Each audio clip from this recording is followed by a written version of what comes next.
first of all, I run my business and I run my YouTube channel. I also homeschool my kids. I cook. I try to cook healthy meals every day. I also tidy my house and I do some exercise and I try to take care of myself. Now for me, this doesn't so much mean like pamper myself, but I want to make sure that I am physically taking care of myself so that I can have enough energy and be in a reasonably good mood so that I can take care of those around me and so that I am able to work on the projects that I want to do. And really what it comes down to is so that I can love others well. Those are the things that I do. We'll get more into that in a minute, but I also wanted to tell you a couple things that I don't do. One thing I don't do is I don't clean. So that might sound a little bit weird, but I pay for cleaning service for my home. Let me explain that a little bit. I definitely used to, for a very long time, clean my own house. I did that when I had a smaller house that took less time to clean and I was making less money. At a certain point, as we've moved and moved and moved again, the houses that we were living in were big enough that they took a lot more time to clean.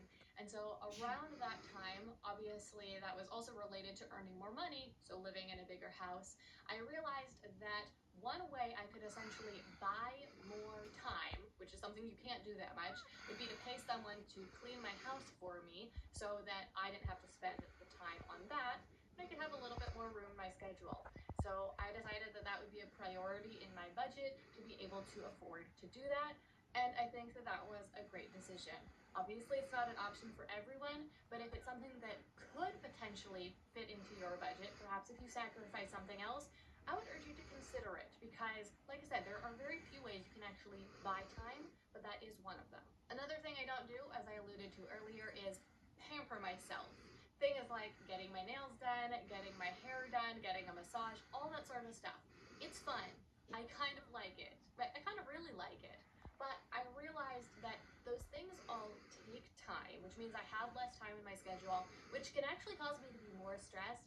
And even though they're fun and I enjoy them, they don't really add more joy to my life. They don't really increase my satisfaction with life.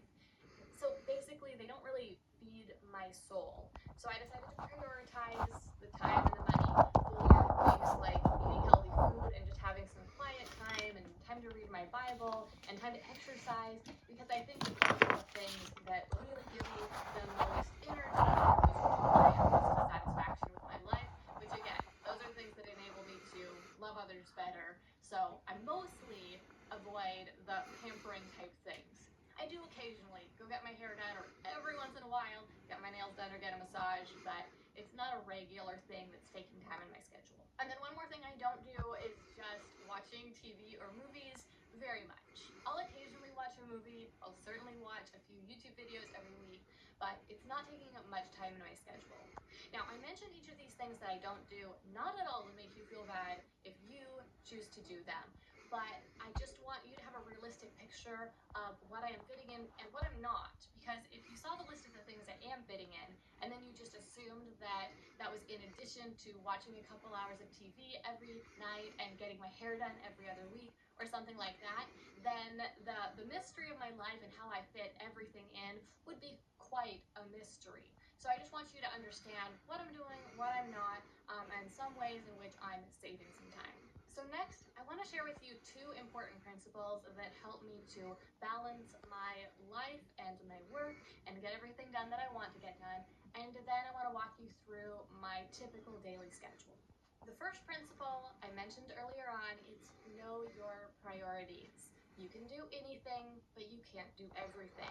So here's the thing. If you try to fit everything into your schedule that society says you should, or even just everything that seems normal to do, then you're not going to have the time to do the things that are really important to you and you'll feel like you don't have enough time. And that's why it is so important to know your true priorities so that you can give them time and space in your schedule, give them the energy and attention that you want to, and then let other things fill in the cracks. Because if you just do what everyone else says is normal, what you see everyone else doing, then you're not going to have time for those things. The second principle is to keep each activity as simple as possible. This is important and help so much because things that are simple tend to take less time and energy. And so if you can keep each activity as simple as possible so that you still get the benefits or the results from it that you want, but it's taking up less time and energy, then you'll be able to fit more things in your schedule and or have more white space, more relaxation, less stress in your schedule. So let me give you a few examples of what this looks like in my life. First of all, with work. Obviously, a lot of people work 40 plus hours a week, but I strive to work just about 20 hours a week because that gets me the results I want, but in a way that doesn't take up too much of my time and energy. Now, I know that that's not possible for everyone, but let me kind of share with you the backstory of this. Back when I earned way less money than I earn today, when I was earning just about $30,000 a year or less, I made a decision to value my time at a certain dollar amount and not do any work that paid less than that.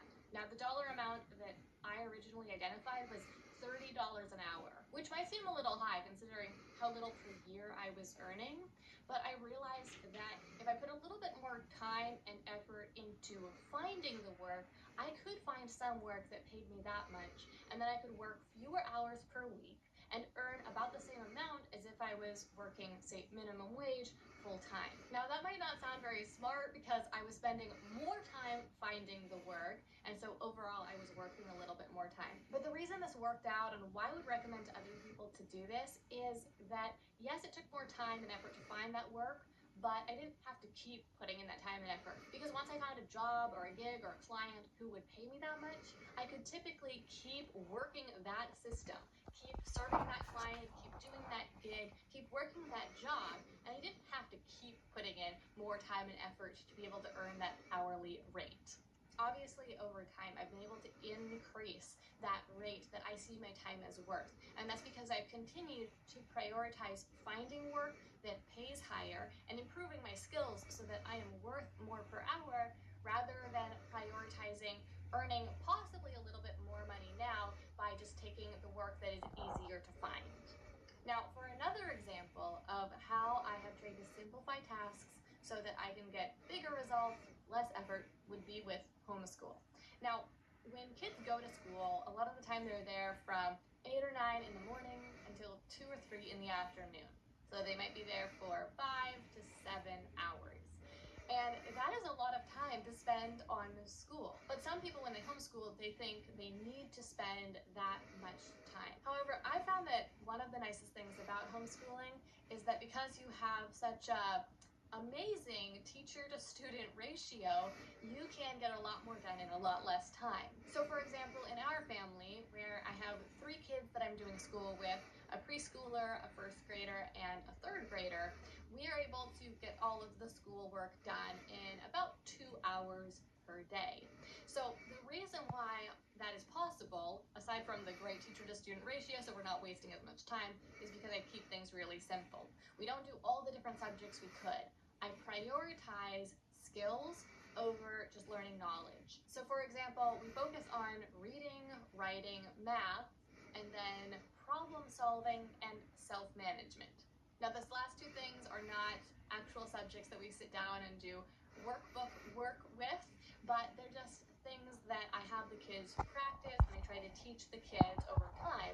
The reason why I prioritize those skills over knowledge is, first of all, because those skills are things that they can build on over time and they will serve them for the rest of their life.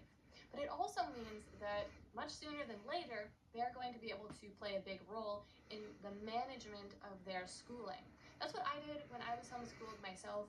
By 5th grade, I was managing all of my schooling. I was choosing most of my curriculum. I was reading the teacher guides and the student text, and I was able to just learn on my own. And my parents got to be very uninvolved. Of course, they were involved to some degree, and it's important to have accountability and some leadership. but they didn't have to spend much time at all managing or teaching me. So that's my goal for my kids, because obviously right now I am doing all the teaching, and we're able to get school done in about 2 hours a day because we keep it simple, and again, we're not wasting time because we have such a good student to teacher ratio. But in just a couple of years, their school will take a lot more time because they'll have to get into more of those knowledge subjects rather than just the skill-based subjects. So there will be a lot more reading to do, and math problems will take longer to solve, and things like that. So my goal for them is that by the time they get to that point, they will be able to largely self-direct. So I will still be able to spend relatively minimal time just overseeing and providing that accountability and helping them rather than managing